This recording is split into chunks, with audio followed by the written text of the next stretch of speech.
You think you own your money, your assets, even your future. But what if ownership was never real? What if everything you have is something you're only allowed to use?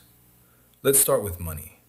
The numbers in your bank account feel like yours, but they are not in your possession. They exist inside a system that can freeze access, limit withdrawals, or change the rules overnight. You don't hold your money, you hold permission. Now think about your assets.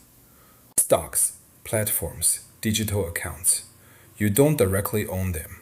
There's always an intermediary, a broker, a platform, a centralized authority, and that layer controls everything. This didn't happen by accident. Ownership used to be physical. If you had it in your hand, it was yours. But systems evolved. Banks replaced storage. Institutions replaced trust. Platforms replaced access. And slowly, ownership became abstract.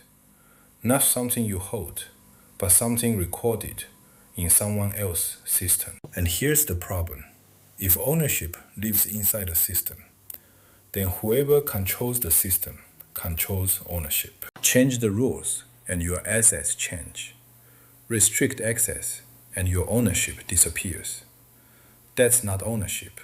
That's dependency. Then something new appeared. A system without a central controller, where ownership isn't granted, it's verified. Where assets aren't held by institutions, but by code. This is what blockchain introduced. Not just new money, but a new definition of ownership. Because in the end, ownership was never about access. It was always about control. And for the first time, control is changing.